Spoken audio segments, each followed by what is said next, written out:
If you ever talk to anybody and they say, what do? You say, oh, I'm a YouTuber. I think this is the impression they all get. That sounds really cool. I mean, they do have a point, if I'm honest, because right now I'm literally on a lake in Switzerland with Michelin for the Cross Climate 3 and Cross Climate 3 Sport launch. I'm not here to talk about tyres though. I'm here to say, yes, this is cool. It's why I do YouTube. It's for these experiences. It's not for the millions of pounds. But ultimately, what does happen on an event? How much effort goes into what typically you see a 10 or 15 minute video? This has been thousands of miles. It's been lots of driving, lots of filming, editing. Basically, I'm just going to kind of document the whole type of process that we've just done in terms of how much effort goes into what you see, which is, again, a 10 or 15 minute video.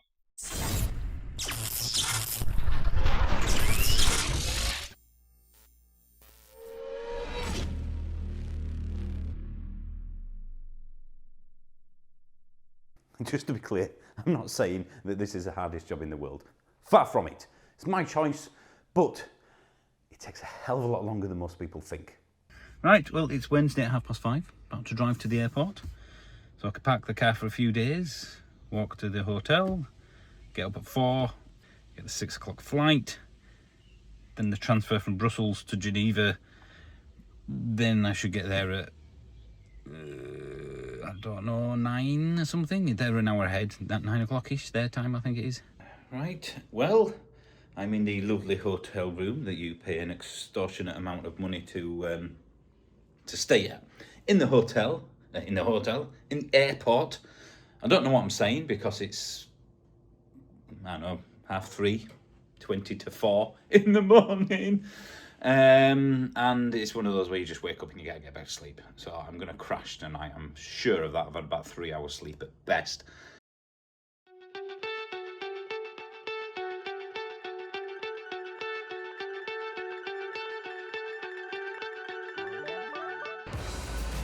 See, this is the fun and games that you don't see in the glamour of YouTube.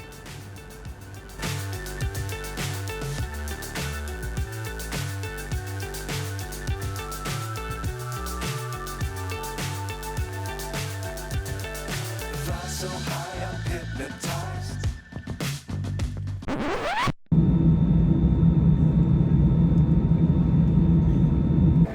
Right, so let me tell you what's happened on the flight. Effectively, it was that delayed due to a bunch of kit that we got here about 15 minutes, nearly an hour late, which means I missed the connecting flight from Brussels to Geneva. So I'm now in Brussels airport for 6 hours. There's about, I reckon, 50, 60 of them that were getting on the same flight as me. They didn't turn up on the bus that gets you onto the plane until about half an hour after we were due to depart. The entire flight was delayed. They're not going to set off with 60 people missing on a small plane. So right now it's just after 10:30 Brussels time. They're an hour ahead. And I'm leaving at 3 o'clock. What's up is down, what's left is right. Chasing stars and holding you. I can't see the end, but we'll see it through. Well, it's me in an Audi S5 Avant. Not the slowest car in the world. On the wrong side of the car for me, obviously. On the wrong side of the road in an unfamiliar car in and around Geneva Airport. I've got an hour and 50 to do an hour and 40 minutes drive to get to the airport, to get to the hotel on time.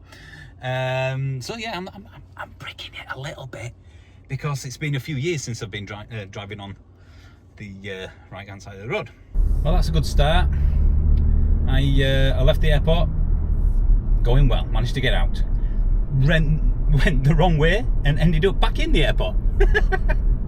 Well, hopefully this is now just going to be me with brand new Michelin Cross Climate Sport tyres. I've always been into tyres. Always. I don't know why. It's just a tyre geek thing. And being here and the first to drive on, almost the first to drive on some cool tyres. Tyre geek. I'm glad to be at the airports though. Oh god. 3:30 a.m. I woke up. 4 a.m. I entered Manchester Airport, and now at 5:10 p.m. I finally left airports. Oh no! I never thought of that. The car's just given me an instruction in French, which shouldn't be surprising given I'm in Switzerland. Okay. Voiture, that's car.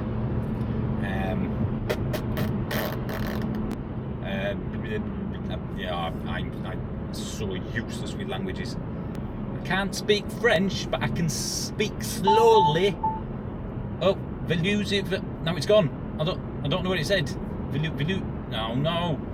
Right, so that's the view from the entrance of the room, and this is the room itself. It's very nice. There's a small toilet there. You don't need to see that, it's just a small toilet. And then you have a nice bed. Nice little drinks counter with some freebies. And then you walk out onto the balcony. That's a lake with crystal clear water. And it's just really quiet. More showing off.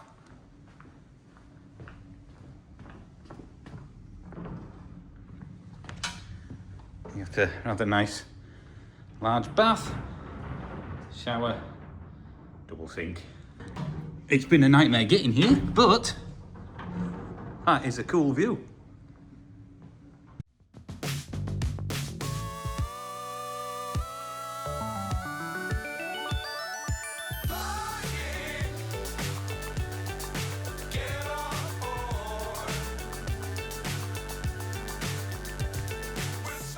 And as you may have seen, had the Michelin star meal, which is one of those that I am so out of my depth with. It's untrue.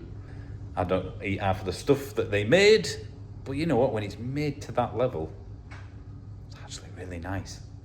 I can feel it. Like I said, it's about midnight, maybe I think it's nearly 1 o'clock actually. And then between 8 and 10 I've got to do some filming, because today I missed with the flight thing. And it's all the time you've got. So yeah, some things with YouTube are really cool. Some things are a pain in the butt. But it is what it is. And I have to say, that restaurant, they're talking to the proper Michelin guys, you know, as in like the designers of the tyres and the people that really know the technical details. That's really cool. Right, well, I'm in Geneva Airport, going to Brussels, and then after that I will be going to Manchester with another 3-hour stop in Brussels. And I'm extremely familiar with Brussels Airport.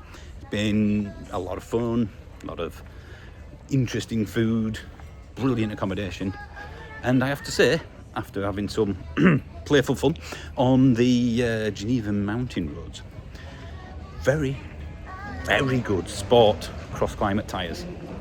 I'll tell you about that in the video though. What's up is down, what's left is right.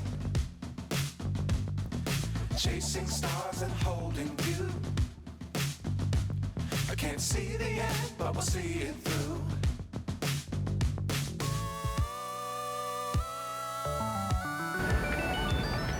Right, well, I've made it back to the UK. It's raining a little bit. It hasn't rained for about 2 or 3 months, and now I've come back from abroad and it started raining. I'm off to the car park to pick up the car, because you're probably thinking, okay, that's quite a lot of flying and travelling and driving for a 50-minute video or whatever. But it hasn't stopped now yet, because I now have a 3-hour, it's 10:30 at night at the moment, 3-hour drive, I reckon, to get to Silverstone. There she is. Oh. I'm getting in the wrong side of the car. So I'm used to driving on this side now. Oh dear. I don't need to charge, but I'm thinking I will have to charge less on the way back on Sunday after this event, which means I can get home quicker.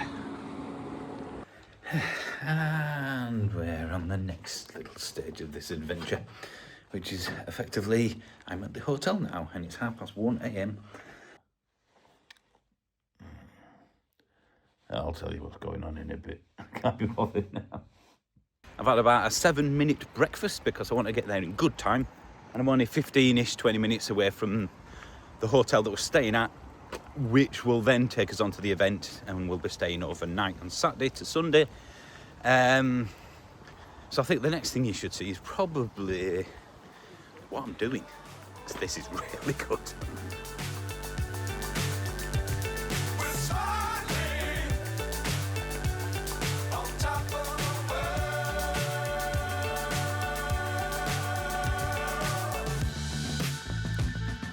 Dangerous times, don't fly too high.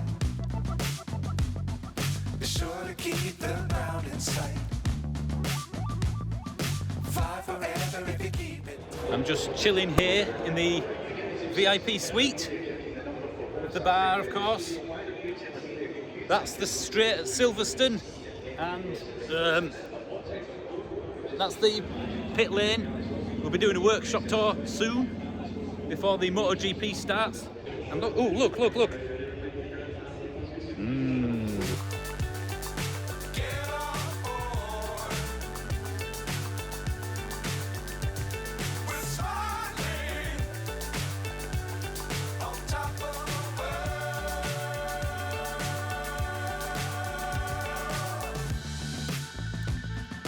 Dangerous times, don't fly too high. Be sure to keep.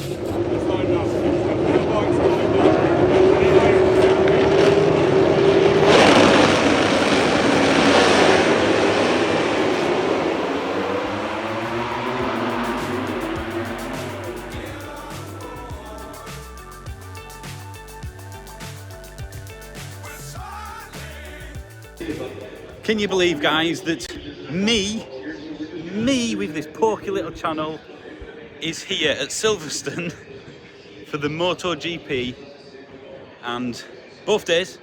This is at the end as I'm filming this. It's almost finished.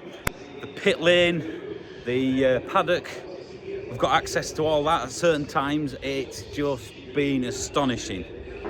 I never expected any of this.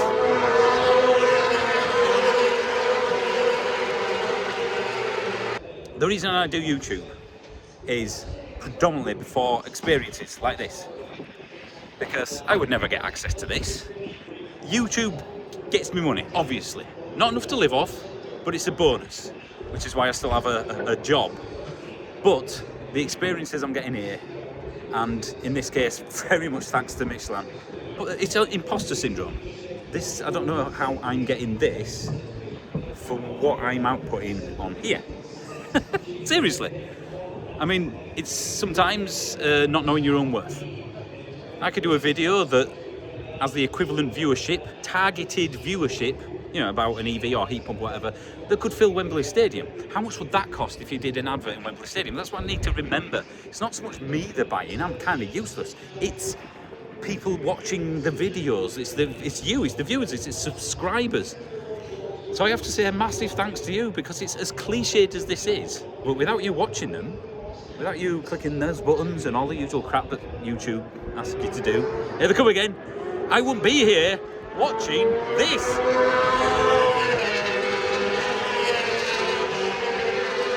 This is thanks to you, and I have to say, thanks to Lorna and Alice.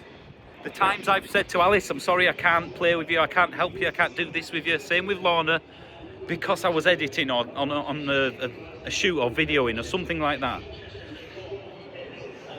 It's been hard sometimes in terms of not seeing your family. I'm not playing the strings here and going, oh, woe is me, but you get my point.